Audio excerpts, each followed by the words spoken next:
I've been watching your videos all day long, and I have to say I'm really, really impressed. I'm really impressed. And so I've got a few questions for you. You'll probably ask these all the time. You had a very nice article in the Guardian newspaper this week in the UK. I don't know if you saw it at all. If you haven't, then we'll forward it to you. And you're featured in a BBC podcast series that just started this week as well, which I've downloaded.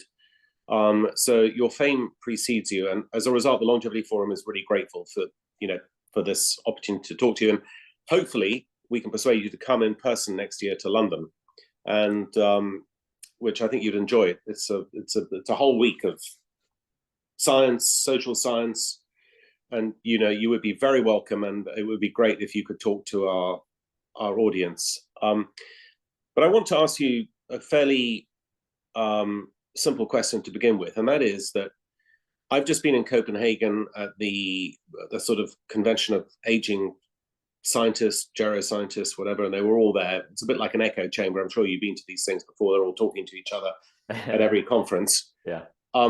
But there is no doubt that some progress is being made. I mean, the pathways of aging are now being identified. There is some malleability to them. Obviously, there's some interventions that are possible and so forth.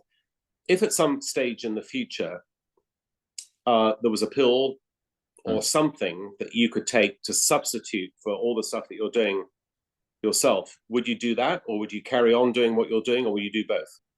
Yeah, I really like this question because I think it tugs at the heart of what is really going on in the world. If someone was born in the 18th or 19th or even the 20th century, I think it would have been reasonable for them to look out over their lifetime and be able to predict with a reasonable degree of accuracy what the changes might roughly be like. Like if you said you wanted to become a carpenter or some other profession, you could probably be that your entire life. So you have like decent visibility into the future. Not to say society wouldn't change, but in this moment in time in the 21st century, with the advancements in artificial intelligence, we're up against a wall of fog we can't see past. It's never been the case that humanity has been blind to a degree we are now, where we can't see 1 year into the future. And so when it comes to making predictions about my future self, my future behaviors, my preferences, I don't dare say anything about anything. It's the only thing I can come back to is that I hope that I can exist. I hope I can be around to evolve through whatever's going to happen. But outside of that, I wouldn't even dare state a preference because I don't think I even understand my preferences as well as would be required to make that answer. All right. Well, that's a great answer to a sort of my initial question. But you are. As I said, I've watched your videos, and you have a sort of closet full of supplementation. You have a very strict diet. Some might say it's a diet that they couldn't handle themselves. I mean, most people, I think, would be like that. You have an exercise regime. You have lots of medical devices and all that sort of stuff. Do you get bored of it, or are you just so on the mission that you're so single-minded that boredom doesn't come into it? Yeah. I love every second of it. And I am mission driven. I love a singular mindset. I love trying to do very hard things. I love pain. The things I value are on the other side of pain. So no, this is the thing that I think is entertaining is the majority of people view what I do on a regular basis and they assume I'm miserable and bored and in a prison of my own making. And very few imagine that I'm the happiest I've ever been in my entire life. So yeah, it fills me full of joy. Yeah, it looks like that because, I asked the question only because most people would ask that question. Yeah. But having watched you in your videos, you are projecting real happiness and real contentment. And do you think that some of that is to do with your previous life was not a happy one? You're talking about, eating bad food and, various miserable things that happen to you, or do you think it's because you've reached a kind of state of, I wouldn't say nirvana, but you've reached a state which is in itself is going to generate happiness? And Yeah. I'm not putting this very well. Is it the contrast between your previous life and the current life that makes you happy? Or is it just that anyone who did what you're doing would probably feel as happy as you do? It's probably a universal principle where hard work is hard, being miserable is harder. Yeah. And every time I'm confronted with the situation of, do I do this thing or do I skip it? I can come back to that simple principle and say, whatever pain or discomfort I'm going to experience in the short run is less than what I'm going to experience in the long run if I don't do it. And it's also, my son maintains this meme on his phone of this individual split in half. On the one side, he's terribly unhealthy and miserable. On the right side, he's terribly healthy and equally miserable in terms of like the things he had to go through to achieve that. So no matter where you want to end up on the spectrum, it's just hard work and discomfort and pain. And so it's just choosing which path you want, but both have their own characteristics. Okay. Do you look at the science that's going on in gerontology at the moment and get heartened by it? Do you think that apart from what you're doing personally to yourself, but very positively, that actually there are good things happening out there, or do you think it's very much in its infancy? I first started trying building intuitions about the world of biology in 2014. After I sold my company, I invested $100 million into deep tech, synthetic biology, genomics, nanotechnology.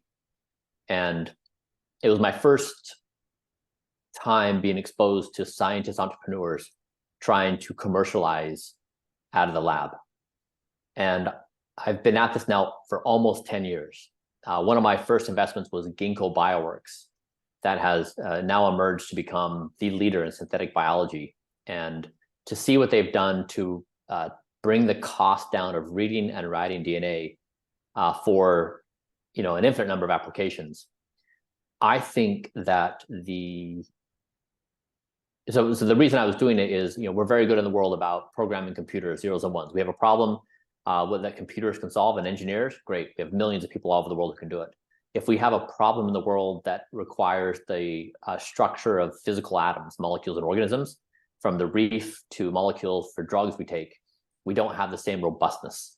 And so I was basically trying to invest in companies that could rebuild this robustness. We say we have a problem in the world with atoms, molecules, or organisms. Who can design these things to fix the problem, whether it be disease or something to climate? And I would say, I think the progress in biology, we are at a knee of a curve.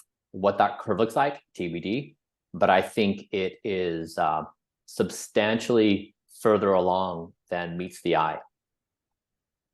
So I'm extremely bullish. That's fantastic. Yeah. And it's not just in human health span and all that sort of stuff. It's also in climate change technology, food, etc. Yeah. I mean, you take these companies where these problems where you, like a bench wet lab needs to solve the problem. And then you take the same thing and you apply a machine learning model, and you're 100,000 times faster, at sorting these possibilities. So the advances that machine learning is offering up for the discovery process, I really do think it's like a mirror effect. The objects in the mirror may appear, actually the opposite, may appear closer than they are. I think we're really at a defining moment. And when we can actually reliably engineer the building blocks of matter, it's a different game for us. Yeah, we're in a fantastic new world, and it's a bit to me. You're 20 years younger than me, but it's a bit to me like the dawn of the internet. It's a sort of, we don't really know what the internet's for, but it's going to be big, and I think that what you're describing is exactly that. And that hopefully we will, or at least I will live long enough, and I know you will, but I will live long enough to reap some of the benefits of these monumental changes that are occurring. But let me just ask you about, you're an entrepreneur, businessman, a hugely successful businessman. You've moved from one thing to another very successfully. Is this, I know that this is a personal challenge for you, and it's also a challenge for humanity in the sense that you're acting almost as a guinea pig for the rest of us. And you're very inspiring, by the way. I'm going to do some of the stuff that you're doing. I'm actually committing to doing that. Great. But is this a business venture for you as well? It really is not.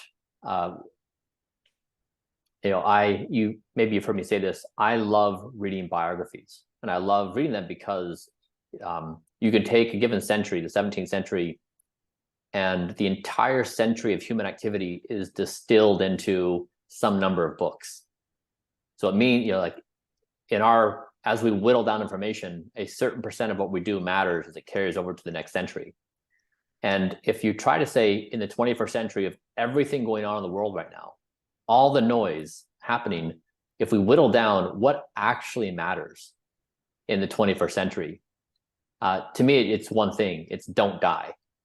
I mean, that is the only thing on our to-do list. Don't die individually, don't kill each other, don't destroy the planet, and don't build AI so it destroys us.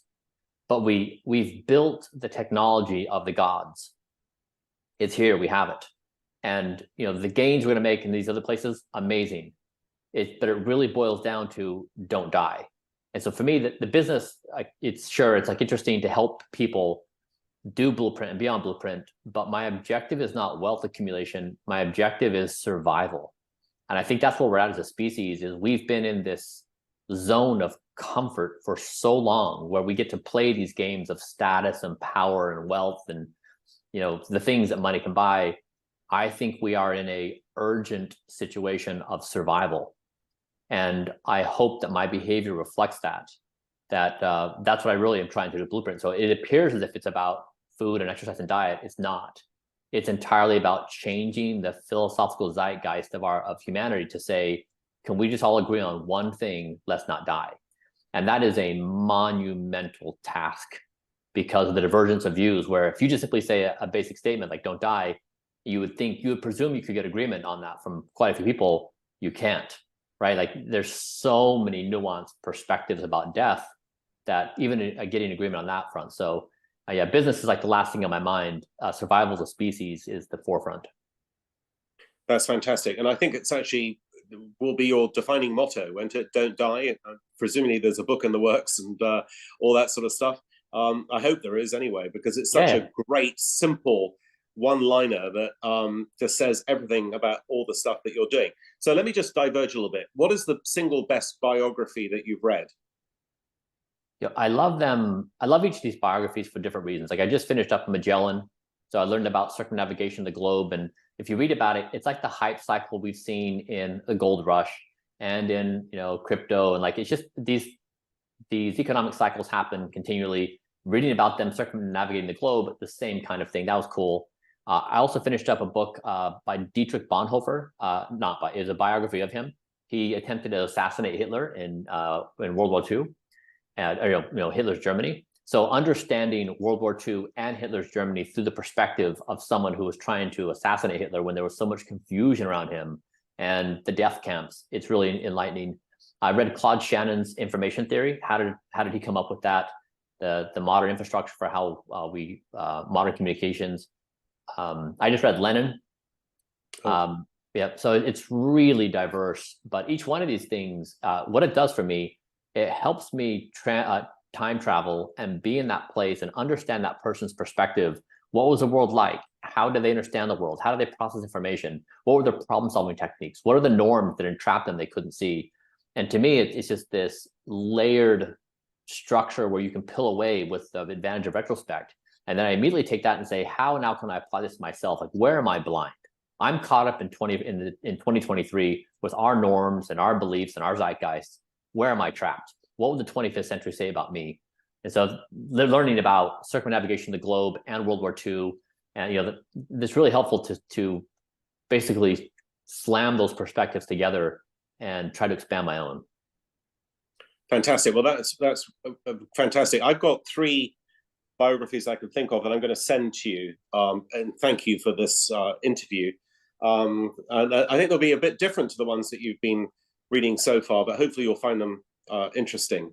They're not written by me, by the way, just random biographies. That's And kind of, okay, thank you. what do you think?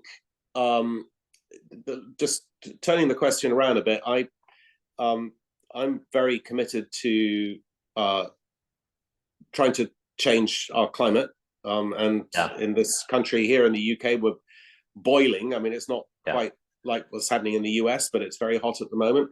And it will be the hottest September on record, and it is everywhere, basically. And one of the key factors is, of course, intensive farming of animals, which is contributing about a third to emissions. And we're doing everything we can to try and change the food supply. Is this something that interests you, or is part of your your zeitgeist, that we need to do something about the food supply generally, because everyone's getting obese? Not you, obviously, but everyone's, the world is getting obese. There's diabetes, there's everything going wrong in that respect, and food companies are contributing to that. It's a primary interest of mine, and so let me this is, I think, my most controversial opinion. So I looked at myself and I said, do I really believe in myself that I can make the decisions that are going to be in my best long-term interest? So take me, I'm now chronologically 46. Take me at every 5-year increment. So 51, 56, 60, 61. And let's imagine that those versions of me are present and they can chime in on the decision-making process. So even small things like, should I eat this pint of ice cream right now? Should I stay up late and drink alcohol with my friends? Should I? Now, you can imagine in that conversation, like 66-year-old Bryan that maybe has like beginning signs of dementia is going to say, you know what, Bryan, let's really focus on our health and wellness, getting to bed on time, but getting proper sleep. Can I basically skip time and get all my Bryans together? And in that process, I concluded I cannot trust myself to act in my best interest. Period. No matter how disciplined I am, no matter how much momentum I've gained, I can't do it. And so Blueprint, basically, I said to Blueprint, okay, if I can't inherently trust myself and my own willpower, I'm going to build an algorithm that can take better care of me than I can myself. I'm just simply going to say, all right, algorithm, I'm in. I'm going to observe with my mind. Now, like, there may be times where I may be hungry, or I may want a snack, or I may want to be, naughty, but the algorithm runs me and I'm just going to observe myself. Now, to a lot of people, that sounds hellish and like a prison and very threatening. For me, I said, I really care a lot about trying to live in the future and experience all the marvelous things that could happen. I will take this trade-off. And if you apply the same principle to planet Earth, we are currently in this conundrum with our climate, where we all see this happening in lifetime. We're all in some sort of disbelief of like, why can't we do something about this? Because this is catastrophic. We're seeing the effects. I mean, the majority of people. And I would propose that the solution for climate change is the same as what I've done for my body. Blueprint for the Earth. We measure the Earth with millions of biomarkers. We look at gold standard scientific evidence of what is a proper biosphere for the land, for the soil, for the air, for the ocean, for the coral reef. All these variables we know that are relevant to our biosphere. Then the protocol is put on planet Earth, and humans have to play within that protocol. We can't bust it open and say, you know what, today is going to be cheat day. We're going to have 4 pizzas and 2 pints of ice cream, and we're going to drink, and we're going to do whatever. You can't. Humans are within a protocol status. And that basically is saying the same thing I said about myself. We, as a species, cannot be trusted.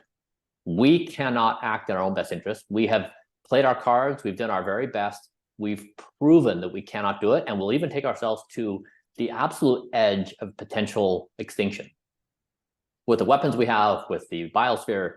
And that is, I think, where we're at as a species, is this soberness that we have unilaterally relied upon our own minds for everything in our individual lives and everything else, because it's the only option we've ever had.